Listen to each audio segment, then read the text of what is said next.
Hi, എല്ലാവർക്കും വിഷു ആശംസകൾ. ഞാൻ അടുത്ത വ്ലോഗിലേക്ക് പോവുകയാണ്. ഞാനൊരു പാലട പായസം ഉണ്ടാക്കാമെന്ന് വിചാരിക്കുന്നു. ഒരു മിക്സർ നമ്മൾ റെഡിമെയ്ഡ് മേടിച്ചിരിക്കുകയാണ്. അപ്പോൾ ഇതാണെങ്കിൽ ഒരു 300 ഗ്രാമിൻ്റെ പാക്കറ്റാണ്. ഇതിപ്പോൾ എല്ലാവർക്കും ചെയ്യാനറിയാം, എങ്കിലും ഞാൻ ഒരു ഇത് കാണിക്കുന്നതേ ഉള്ളൂ. 300 ഗ്രാം ഇതാണ് പാലടയാണ്. അപ്പോൾ നമുക്ക് ചെയ്യേണ്ടത്, അടുപ്പ് കത്തിക്കട്ടെ.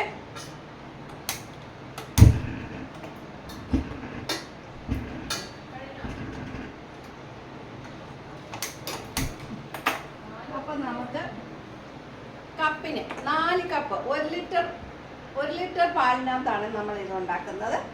അപ്പം 4 കപ്പ് പാൽ ഒഴിക്കാം. 4 കപ്പ് പാല്.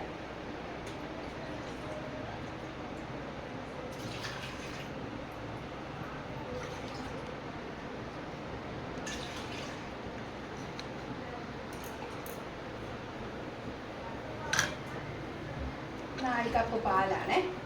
കപ്പ് വെള്ളം കൂടി ഒഴിച്ചിട്ടുണ്ട്. ഇനി നമ്മൾ ഇത് തിളച്ച് വരണം, നല്ലപോലെ തിളയ്ക്കണം. തിളച്ച് വരുമ്പോൾ നന്നായി തിളപ്പിക്കണം.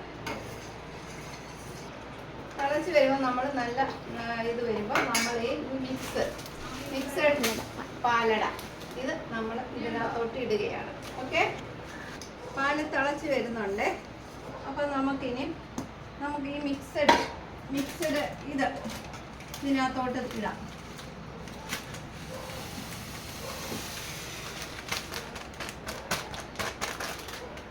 ഇനി ഇത് നല്ലപോലെ കുറുകി വരണം.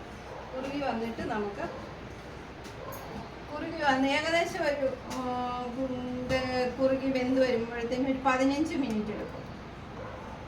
ഏകദേശം ഒരു 15 മിനിറ്റ് അടവേവണ്ടേ. അതെ, ഇപ്പൊ ഇത് ഇച്ചിരി ഇതായിട്ട് വരുന്നുണ്ട്. കുറച്ച് പകുതി വേവായി. ഇനി നമുക്ക് ഞാൻ എൻ്റെ ഒരു കളർ വരാൻ, ഒരു റോസ് കളർ, പിങ്ക് കളർ വരാൻ വേണ്ടിയിട്ട് ഞാനൊരു 1/2 ടേബിൾ സ്പൂൺ ഇത്രയും ഒരു ഇത്ര ഇട്ടിട്ട് ഞാൻ ഒരു കളറിന് വേണ്ടിയിട്ടാണ് നമ്മുടെ അമ്പലപ്പുഴ പാൽപ്പായസം ഇരിക്കുന്ന മാതിരി ഒന്ന് ഇത് ഒരു ക്യാരമലായിട്ട് എടുത്തിട്ട് ഞാനൊരു ചെറിയ കളർ വരുത്തുവാണ് ഈ പായസത്തിന്. അതിന് വേണ്ടി ഒന്ന് ട്രൈ ചെയ്യുക. അപ്പോൾ ഇതൊന്ന് ഇതായത് ബ്രൗൺ കളർ നമ്മൾ പെട്ടെന്ന് ഓഫ് ചെയ്തേക്കണം, അല്ലെങ്കിൽ ഇത് കരിഞ്ഞു പോകും. കളർ ഉണ്ടോ? ഇപ്പോൾ കളർ വന്നുകൊണ്ടിരിക്കുകയാണ്.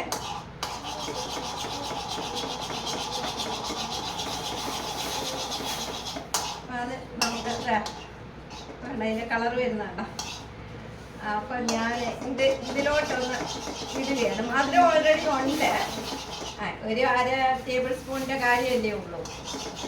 അപ്പോൾ ഇതങ്ങ് ഓഫ് ചെയ്യാമേ. അപ്പോൾ നമ്മുടെ ക്യാരമൽ കണ്ട അത് ഞാൻ സ്പൂണിൽ നിന്ന് എടുത്ത് കണ്ട നന്നായിട്ട് ഒഴിക്കുക.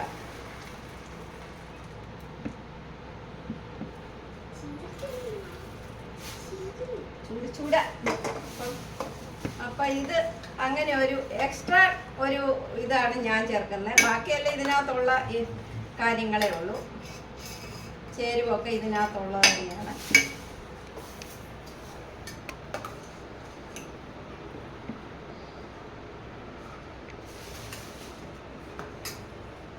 ഓക്കെ, അപ്പം ഇത് ഇനി ഇത് ഇച്ചിരി പകുതി കുറുകായി.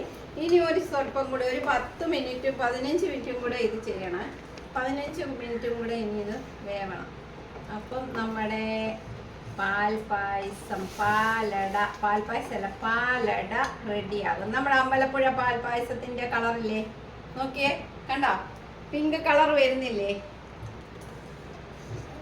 അതാണ്. അപ്പം ഞാൻ അതൊന്ന് ഉണ്ടാക്കുക. ഏകദേശം നമ്മുടെ മിക്സഡ് പാലട റെഡി ആയിട്ടുണ്ട്, കുറുകി വരുന്നുണ്ട്. ഇനി ഇത് നമ്മൾ വാങ്ങി വെച്ചാലും കുറച്ചുകൂടെ ഇരുന്നങ്ങ് കുറുകും. അപ്പോൾ നമ്മുടെ പിന്നെ പാലട ഏകദേശം ഞാൻ പറഞ്ഞില്ലേ പിങ്ക് കളർ. നമ്മൾ ഇപ്പോൾ വീഡിയോയിൽ കാണിക്കുമ്പോൾ ചിലപ്പോൾ അത് വെള്ള കളറായിട്ട് തോന്നും, പക്ഷെ ഇതിനകത്ത് ഞാൻ നേരിട്ട് നോക്കുമ്പോൾ നല്ല പിങ്ക് കളറാണ് കേട്ടോ. നല്ല പിങ്ക് കളറായിട്ടുണ്ട്. ഇതാ ചിലപ്പം തോന്നും കളർ ഇല്ലെന്നുള്ളത്, അതേ ചില വീഡിയോ എടുക്കുന്നതിൻ്റെ ഇതായിരിക്കും, കളർ വരാത്തതായിരിക്കും. അപ്പോൾ നമ്മുടെ പാലട റെഡി ആയിട്ടുണ്ട്. നമുക്കിനി അത് ബൗളിലേക്ക് പകരാം. അപ്പം നമ്മുടെ സൂപ്പർ സൂപ്പർ നല്ല ടേസ്റ്റ് ഉണ്ട്. സൂപ്പർ ചൂടുണ്ടെങ്കിലും നല്ല ചൂടാ, നല്ല ടേസ്റ്റ് ഉണ്ട്. അപ്പം വിഷു ദിനത്തിൽ ഞാനൊരു പാലട ഉണ്ടാക്കിയതാണ്. ഓക്കെ, ഇനി അടുത്ത വീഡിയോയുമായിട്ട് ഞാൻ വരുന്നതായിരിക്കും. Okay, by.